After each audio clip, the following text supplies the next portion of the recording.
Hello everyone, कैसे हैं आप सब और कैसी चल रही है आपकी यूपी टेट की प्रिपरेशन। आई होप आप सबकी यूपी टेट की प्रिपरेशन बहुत ही अच्छी चल रही होगी। आज का डे मैंने स्टार्ट किया है सीडीपी के साथ और मैंने इसके लिए कोई लेक्चर अटेंड नहीं किया है, बस एक चैप्टर उठाया है और उसका खुद ही रीडिंग किया है।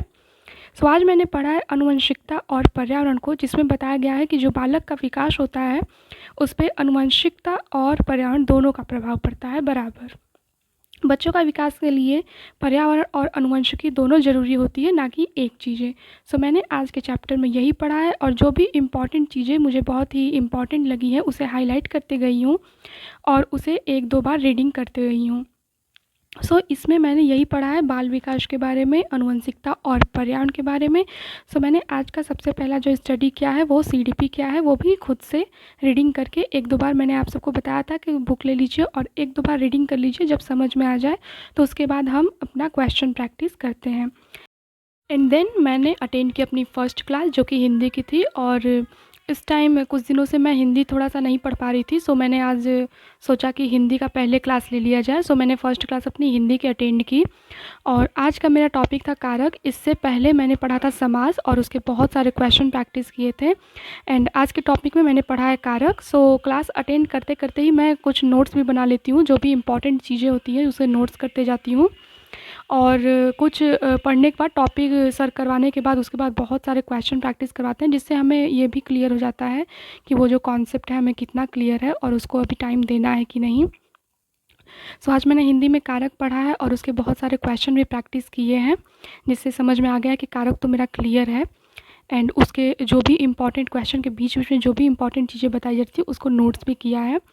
एंड देन मैंने लिया है अपने सेकंड क्लास मैथ की, और मैथ में मेरा चल रहा है अलजेब्रा, जो कि हो सकता है आज लास्ट क्लास हो। अलजेब्रा के 2-4 क्लासेस हो गए हैं और मैं 2-3 दिन से इसे पढ़ रही हूँ।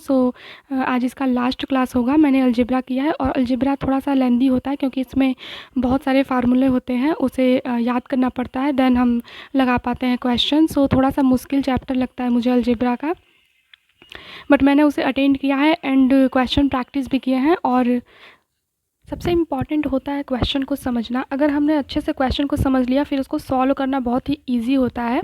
जितने भी लोग मैथ से डरते हैं उनके लिए मैं बता दूं कि मुझे भी मैथ बहुत ज़्यादा नहीं आता है, हल्का फुल्का ही आता है, बट पढ़ने के बाद लगता है कि आसान है। अगर हम क्वेश्चन समझ रहे हैं तो हम मैथ को ईजिली निकाल सकते हैं। आज मैंने यही टॉपिक लिया है। मैथ में मेरा टॉपिक अलजेब्रा चल रहा है, जो कि आज लास्ट हो सकता है। उसके बाद मैंने छोटा सा ब्रेक लिया था बीच में, क्योंकि मैं शाम में पढ़ती हूँ तो थोड़ा सा ब्रेक लेना भी ज़रूरी होता है, लगातार पढ़ नहीं सकते हम। मैंने छोटा सा ब्रेक लिया था, इसमें इधर उधर टहलना वहलना थोड़ा बहुत टहल लिया जाता है और फैमिली के साथ थोड़ा सा टाइम स्पेंड कर लिया जाता है, बिकॉज दिन भर हम पढ़ते रहते हैं तो थोड़ा सा मुश्किल हो जाता है। एंड देन ब्रेक लेने के बाद मैंने अटेंड की अपनी नेक्स्ट क्लास, जो कि साइंस की थी। साइंस मैंने अटेंड किया और साइंस में आज का मेरा टॉपिक था फूड चैप्टर, जो कि मोस्ट इम्पॉर्टेंट टॉपिक है। फूड चैप्टर हमें आना ही आना चाहिए हमारे डेली लाइफ के लिए भी, और ऐसे भी इम्पॉर्टेंट चैप्टर माना जाता है।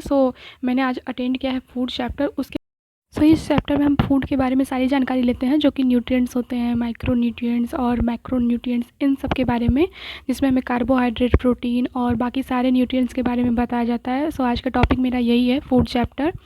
मैंने इसे कंप्लीट किया और उसके बाद जो भी मेरा रिवीजन करना था, थोड़ा बहुत मुझे टाइम मिलता है तो मैं उसमें रिवीजन कर लेती हूँ, वो भी मैंने किया। मुझे जो भी टाइम मिलता है मैं उसमें रिवीजन कर लेती हूँ, बट कभी कभी मुझे टाइम नहीं मिलता है, बिकॉज़ घर के काम और स्टडी साथ में मैनेज करना होता है, तो मुझे शायद रिवीजन के लिए टाइम ना मिले। इसलिए मैं एक दिन रिवीजन का रखती हूँ, जो कि संडे है। उस दिन में ही मैं अपना रिवीजन करती हूँ, जो भी चैप्टर्स मैं लेती हूँ, पढ़ती हूँ। ऐसे ही मैंने सारे वीडियो बस लिए हैं। आई होप आप लोग को वीडियो पसंद आई हो और आप लोग के लिए थोड़ा बहुत भी हेल्पफुल हो, तो लाइक ज़रूर कीजिएगा, सब्सक्राइब ज़रूर कीजिएगा। आई होप आप लोग भी ऐसे ही अपनी स्टडी कर रहे हैं, अच्छे से कंटिन्यू करते रहिएगा, स्टडी बीच में छोड़िएगा नहीं। मिलते हैं नेक्स्ट वीडियो में, तब तक के लिए tata bye bye, take care.